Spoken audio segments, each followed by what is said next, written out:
Thing's getting big, isn't it? Yeah, I'm gonna have to drive into the ground something a little taller, I think, something longer to continue staking it. Good production. We got a lot of tomatoes. My bushes are suffering.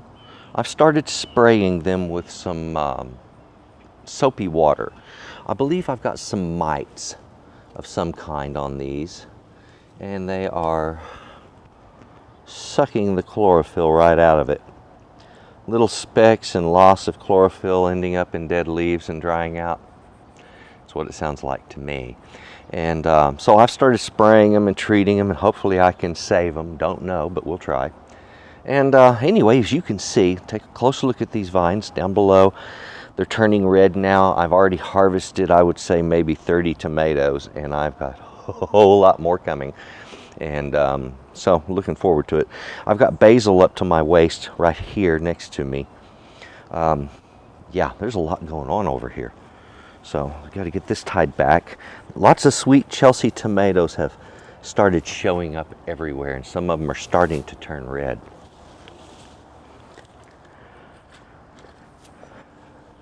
Like I say, nothing like getting out in the garden early. Now, when do you pull these tomatoes? That's always a good question. I could go ahead and harvest these right now. They're kind of still a little green. They will get come off of the vine, but this isn't the right time. I like to let them turn a nice bright cherry red before I pull them off of the vine. And usually when I pull them, I just gently tug on it and it plucks right off. So they're definitely ready at that point. And that's what we call vine ripened. This is the real vine ripened, and the flavor is phenomenal. The sweetness and character are totally different from what you get in the grocery store. Even if you buy, one of those little snips of vines, that the tomatoes hang off of, that's not vine ripened. And you don't get the flavor because it's not still planted in the ground. It has to have roots in order to get the vine ripened flavor, vine ripened right, okay? So anyway, we've got a lot of stuff here. I got a little bit of mud in my way down here. That's not a big deal. I had to do some watering last night because things were getting a bit dry. Come on in, I'll show you the peppers and how things are going. It's looking pretty cool on some stuff, and I need to get some other stuff planted. I just haven't done it. But now that this is the end of July and we're about to start August, I'm going to go ahead and start getting seeds in the ground for all kinds of stuff. Last year, I wintered a lot of spinach, and it worked really super well, and I'm hoping to do that again. All right, let's come take a look in here. Now I've got a red tip over here that's been suffering. I need to get it in the ground. So let's pay not a lot of attention to that. Right there you can see on my poblano pepper, I got some nice poblanos growing there. I see our puppy dog next door has arrived. So good looking peppers there, even though the plant is pretty scraggly looking. I mean, both of these are scraggly. One of them just never grew. This one over here is very scraggly and just not doing well at all. So I can't say much that the poblanos are doing too well, but they are giving me poblanos, so I won't complain too much. Let's take a look over here at these jalapenos. Now my jalapenos, they've been doing really good. Oh, we got lots of jalapenos down in there. Let's take a good close look at this. So our jalapenos here, oh yeah, look, we got jalapenos that are about 2 inches long now. See there? So we got fruit bearing here, plenty of it. These other bushes are good and heavily laden with fruit all the way through. Down here on the bottom, I got one that's about 2.5 inches and about as big around as my thumb. I could harvest that. It would be good as a young jalapeno. Let me take a look over here. Yeah. So we got our bell peppers down here. Look at that. Got a couple of little bell peppers there growing on their stalk. We have more blooms up here. So we're going to be growing more of these bell peppers. And then over here on these pimentos, I got some big fat pimentos growing. Let's go over there and take a look. All right, let's look down in here. Now my leeks are getting tomatoes laying on them, so I'm about to pull this vine up and tie it. I have to do that. Look at these. Got one up here, here, down here. Big old fat boys all the way up that stem. And there's gonna be more coming, I'm sure. So we got that happening. This one is starting to produce. And I'm gonna have to find a canning company for tomatoes, I guess. Alrighty, let's take a look. There we got plenty of tomatoes over here. Like I said earlier in the season that we would have vines dripping in tomatoes. Wasn't even the slightest exaggeration, folks. So many tomatoes. Oh my goodness. If I can salvage the vines, well, there's going to be even more production. The cabbage, I think, is a total loss. The broccoli over here is still giving me some shoots of production. Just little side shoots. Some of it has gone on to flower up. Not a big deal. I have harvested broccoli several times out here and have had some good meals from it. The anise needs to come out. Enjoy those bulbs as fennel. And down in here, as you can see, we've got some sweet Chelsea tomatoes, and they are starting to turn a little bit ripe there, beginning. I'm kind of looking forward to that. So there's a lot of them in these vines. They're kind of hard to see, but it's there. And then of course back there, we've got the asparagus that's still doing its thing. The ferns are growing nice now. We've got a few other things back there, some onions and other stuff. They will develop as time goes. There's no rush here. So there's my little bitty garden. It's still doing. Well, my sweet Chelsea tomatoes, they're still growing. They're over the fence. I need something to stake them, but I don't have anything that I want to use as, you know, a plant stake. Nothing in wood, at least. But I do have a piece of metal, a long piece of metal that used to be used as a tie rod in a building, in a steel building. And so I think I'm going to get that, sharpen an end on it, and use that for a stake. Let's do that.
Okay, I think that did the trick. That should go in the ground real easy. There we go. That should go in the ground all right. Let's take this thing and get it over there so I can hold up my tomatoes.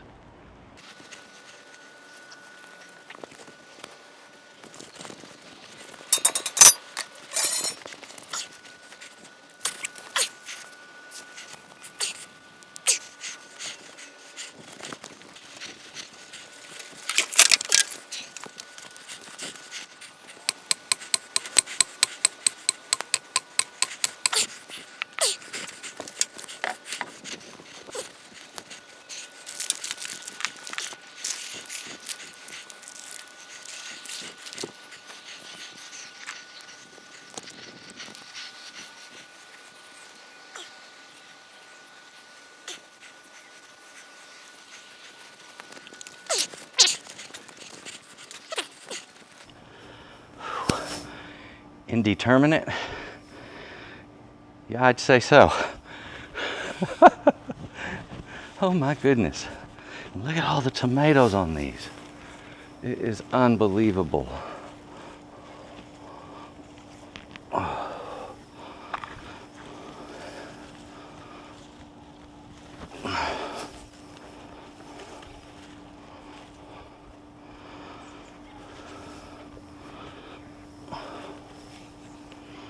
Well,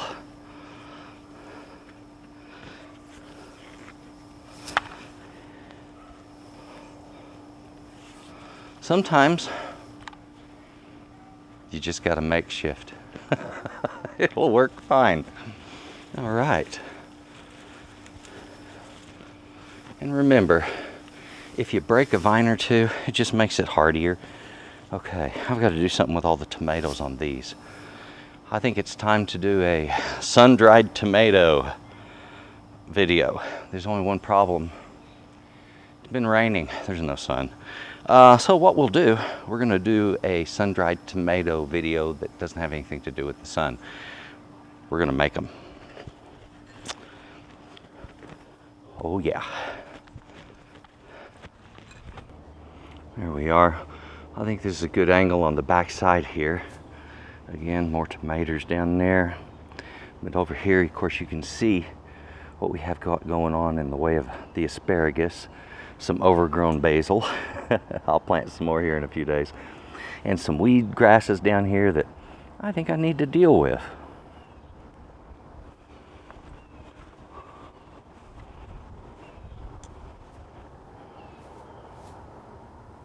Let's go look at the okra.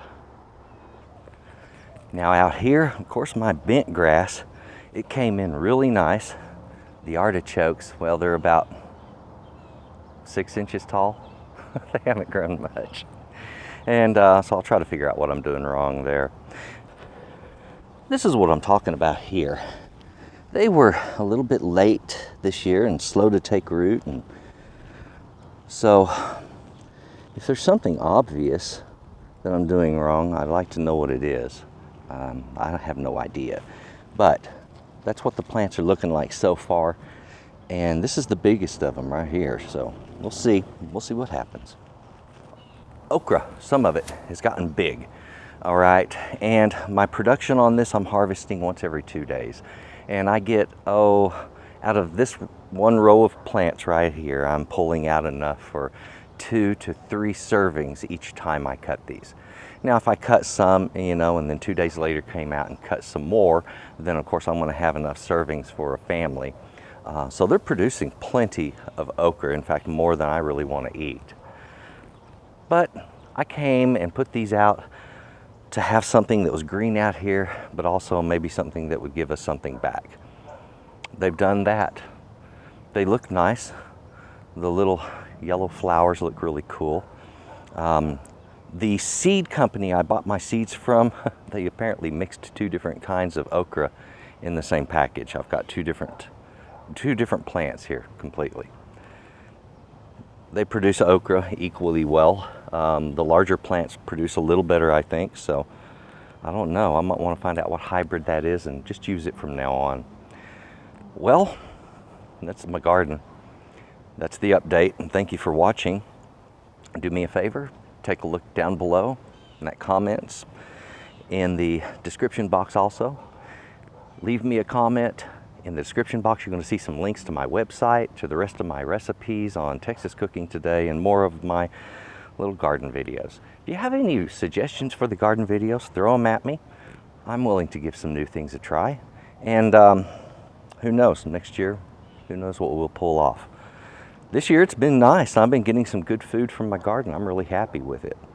And if you've never done any gardening like this of any type, if you've got any space at all, or you know of where there's a space you can do some growing, please do. It's definitely worth your time. It really is. It's quite rewarding. Enjoy this, please. Stick around for just a moment. I want to show you one of my recipes, and then after that, you folks have a good day. On my website, I have my recipes. That's right, I sell my recipes on my website, and I do that quite on purpose. I provide free tutorials here on YouTube. A lot of people sell their tutorials and give the recipes out for free. I would rather do a really good quality printed recipe like this, where you have a quality picture of what you're making, a description, what it is, and bullet pointing the ingredients, and designing the ingredients so you know what ingredients are for what. Is it for the rolls or for the filling? You know, in this one at least. Also, all of my instructions are numbered, and often I'll do pictures depicting what needs to be done. My recipes also come with a place on the bottom for notes. It's a great way to do a recipe and to know how to do something when you've never tried it before. Please do me a favor, take a look at S.A.Trotter.com, where I have my recipes in PDF format that I offer the public. Thank you very much, and folks, you have a good day.